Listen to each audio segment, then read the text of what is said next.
Which one of them broke the toy car?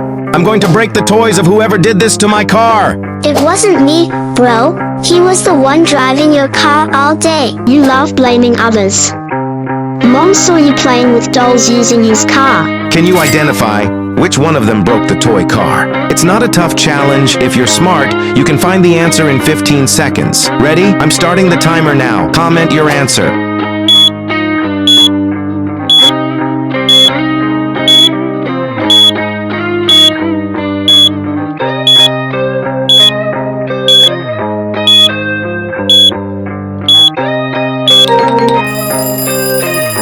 Before I reveal it.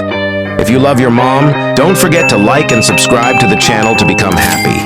The correct answer is, the second person doesn't show any signs of breaking the car, but the first one is hiding the car's remote control under his foot. He is the one who broke the toy car.